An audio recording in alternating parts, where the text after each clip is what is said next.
and the BR plus A architectural. The MEP files and the structural, well, structural is just a 2D file right now, CAD file, that was provided to us by the fire protection subcontractor. And so we're going to put that in, but then I'm going to model with steel after. I started the columns, but not the beams yet.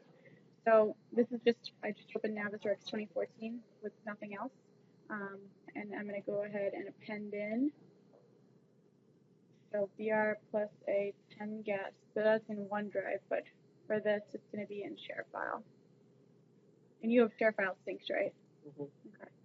So if you sync ShareFile, you can upload directly from here. I'm going to set this to DWG because otherwise it'll try to find a Navisworks model.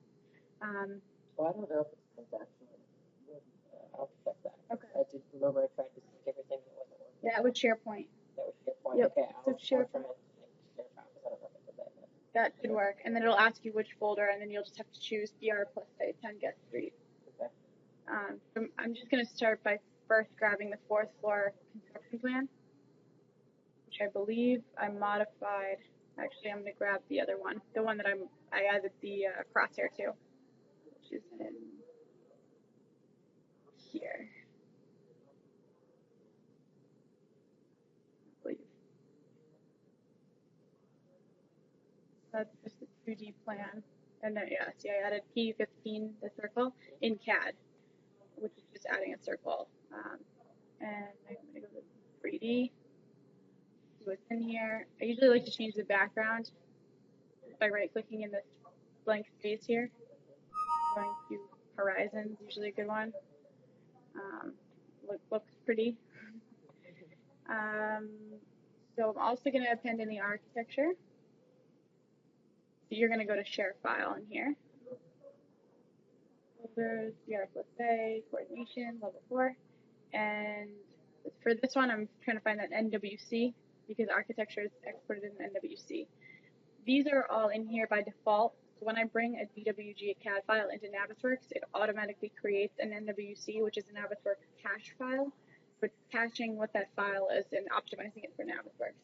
So those files are automatically created, and if it's missing, then it asks you to find it. So we're going to pretend that those aren't there because they are there because I already exported them. But usually, if you're just starting from scratch, the only one that's in here is the one you exported from Revit. And that's the one we're going to grab.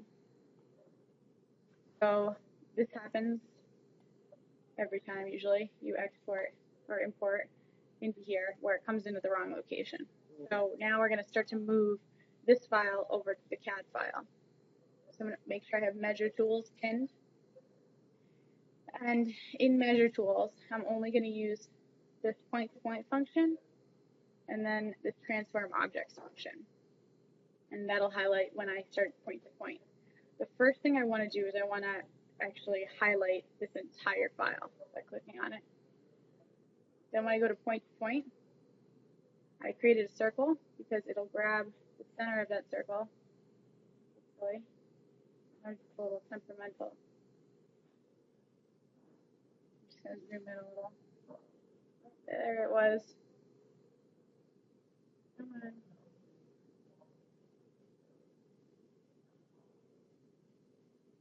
Got it. Okay, and I'm just scrolling out. I'm not clicking on anything. I'm just scrolling in and out with my scroll wheel. And now hopefully grabbed it.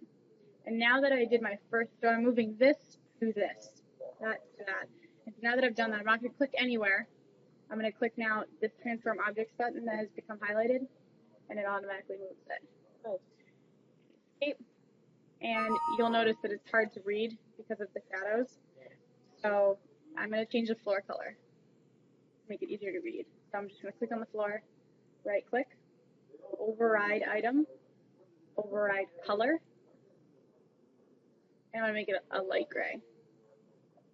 I can do this not only by clicking on an object or a component or a family, but I can also do it by selecting a category. So ceilings, I want those to be a little bit brighter too. I think I'm going to make them white because it's high contrast between the walls and the floor. So if I select ceiling, these are all the instances where I have ceilings in the model. I want to select all ceilings. So that automatically, choosing that header, You can even do that one, but it doesn't really make much of a difference because they're all compound ceilings. If I minimize that, I notice I have two types of ceilings.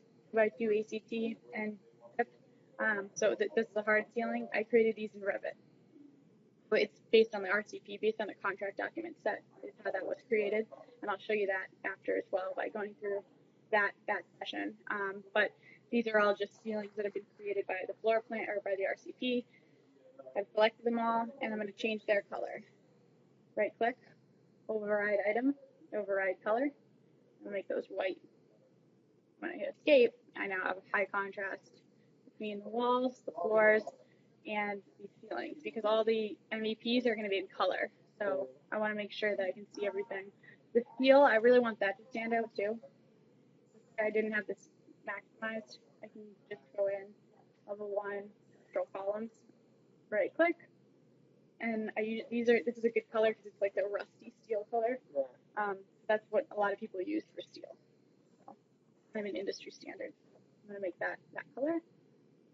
Look at that. And now I've got my basis of my architectural and structural. This is the structural from Revit. Usually you'll have a separate structural model from the structural engineer, but in this case we didn't have that, so we're building our own. Once we go on site on Monday to field verify what these beams are going across, then we'll be able to model them, but for now we're going to overlay the 2D file. But for now, we're going to start with ductwork. Let's see, and I want to grab the DWG and level 4 duct. This is from the subcontractor, but you can append them from the engineer or the sub based on whatever stage the project is in. And I'll notice that came in at the right elevation, not the right spot, and not the right color scheme. So actually that one might have, because I already moved it. No problem. So that one might be correct because I already moved it. That one is at their correct location. Originally it came in, we just did the same thing where we moved it with the circle using point to point.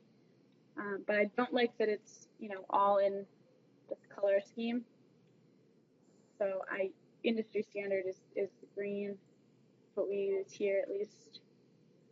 Sometimes use the cyan color, but we like the green. So now we've got ductwork in here. The rest should come into the right elevation too. Electrical.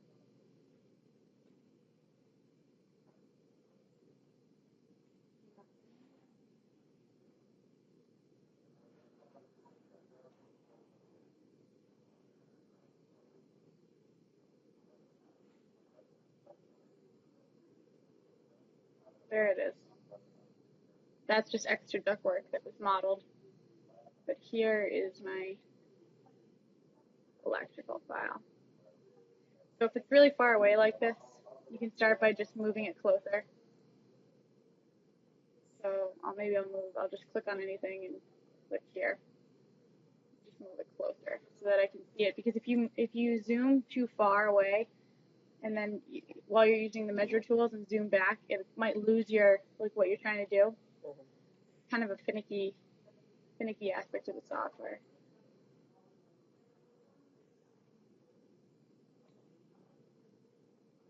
Alright, so now I have my circle here and my circle here in the same view. So I can move it again.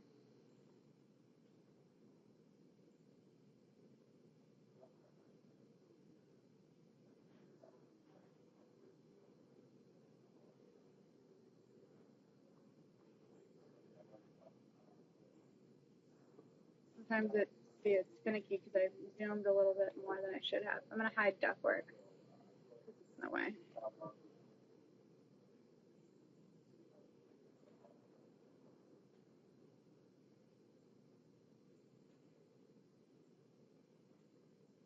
If that works better. And I want to make sure I select electrical because it'll move the entire file. I don't want it to just move one thing. That would be bad. There we go. And now when I hit escape to get out of that selection, I'll notice that my cable tray is now wrapping this entire core area. And it's wrapping it, and it's hard to see because it is a basket tray that's modeled. Yeah.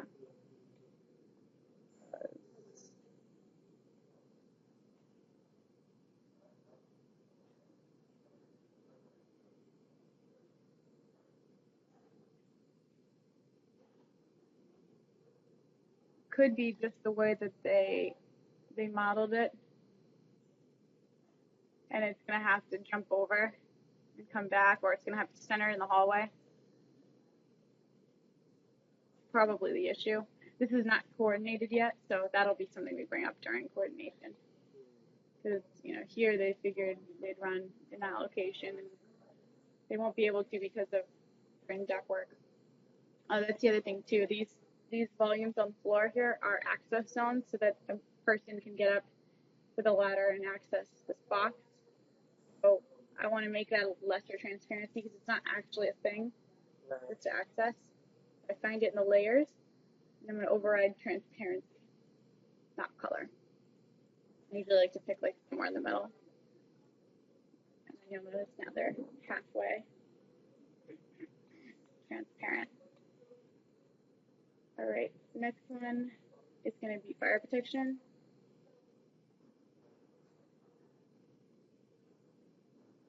And it doesn't matter what order you do these in. This file's a little strange because he modeled it, there we go, in rectangular format for some odd reason.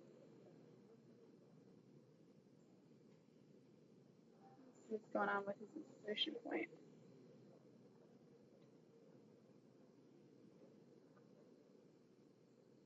He's calling out the end of this line as the insertion point. It's fine, it's not a circle like everyone else's, but that's okay.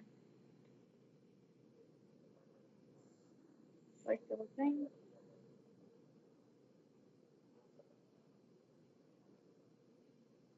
Snaps to it.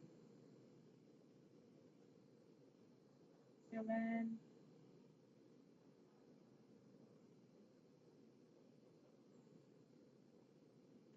And now I'll notice that it's at the floor. We haven't determined what the elevation will be set to yet for fire protection, so because I know that I want it to be somewhere up near ductwork, and we haven't decided which is going to go above or below yet based on how it's going to work. So I'm just going to click override transform and raise it in the Z dimension to 9.8, so that it's closer to where we want it when we're looking at this. See where we're going to have issues. He has a lot of text on here. Usually we try to have them eliminate their text first, or at least put it on a layer that's frozen. So I'm going to try to attempt to go through and hide it by looking at things that say text, and then selecting them, find. So I know that just by doing this before, I know that all of these layers or sub-layers are all text. So I'm just going to hide like that.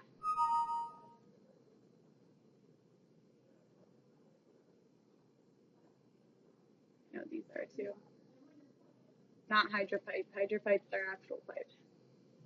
But most of the text is gone now for him.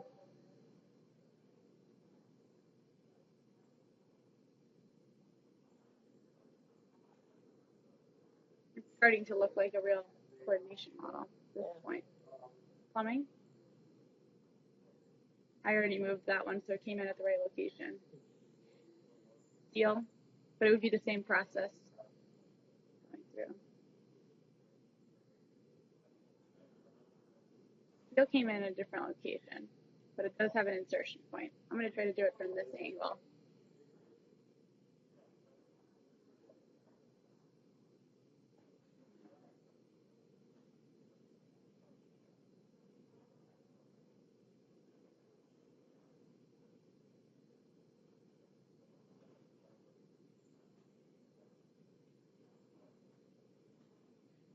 That'd be a real circle. He created it.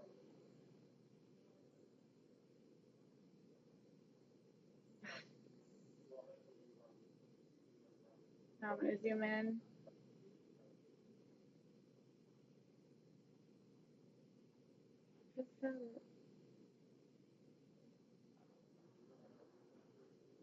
Got it.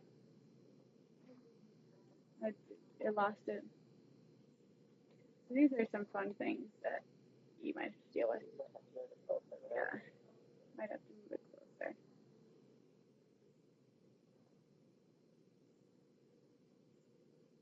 And we'll just put it there. Awesome. And you want to kind of escape out of what you were doing, because sometimes it'll think you're still trying to measure what you're really not measuring.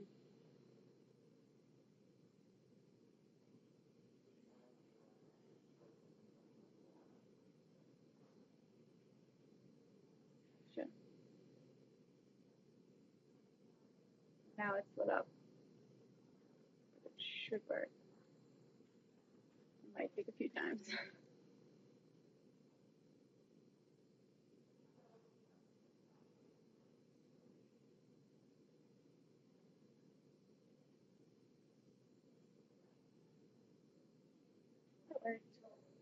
And now I'm going to change the color of the background, of the steel background. I'm actually going to hide the grid heads because I know that they're where they should be. I'm going to move the background too because it's a little bit off for the floor plan. See here, that's the corner of that wall. I get to a view where I can see the corner. And I'm going to move it a little slightly different way. I'm going to move this one because everything else is aligned to the floor plan. And I click on the intersection.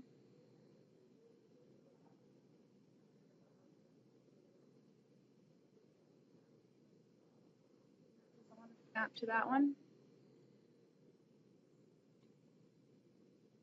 So I'm going to go over here to one that I know a little bit better.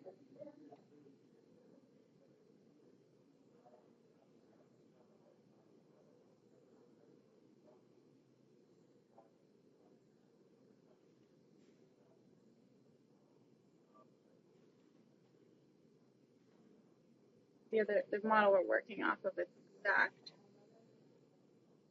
This one seems to be slightly off. We can fix that after. For the steel though, because I already have grid heads that don't have a background hatch on the text, I'm going to hide these ones because they're hard to look at. In CAD, if you explode the grid heads, it'll remove that background mask. Just for here, grid ident under the steel file, the identifier is going to be the one that you want to hide. And then I'm actually going to hide the grid too because I already have a grid and I just want to see where the beams are. Minimize that. So I'm going to change the background file of the steel to black. Actually, I'm going to change it to the same color as the steel, even though it's in CD. And I'm going to raise it to 11.3 because that's what our guess is right now of the bottom of steel elevation. So when we're looking at the model, I want to see it elevated to that point. And you may not know this, or you may know this. Usually you know, but in this case, you don't. I'm also going to change the plan to black so that it's a high contrast with the floor, but it's not another color, so that it could be confused in another part of the file. And, you know, sometimes it takes a few tweaks and adjustments to make sure everything's elevated correctly. It takes confirmation with the subs to make sure that they're running at the right elevation. It might take adjustments based on, you know, best fit for other systems if we could shift something. And that's where, you know, during a meeting, you can kind of play with, if they said, well, if we dropped, for example, if we dropped this duct 2 inches, what would happen? I can do things like click on it, override transform, subtract 2 inches, and see what that does. I want to remember that I did that so that I can undo it or raise it back up. But I can say with confidence, by using my measure tool, doing point to point, and looking at that Z dimension, that we have 1 foot 1 3/4. Yes, we can fit whatever is a foot, you know, between there, whatever the question was that came up. This little rectangle likes to live there after you use the measure tool. It's a problem in Navisworks, a little glitch. So you can hit escape or X out the ruler X That'll get rid of it. You do it a few times and usually go back to your feet, go back to that, and it'll go away. It's Autodesk for you. So, and usually the fire protection will show up as additional, circular pipe, but right now it's showing up as rectangular because of the way he modeled it. Now we can start to look at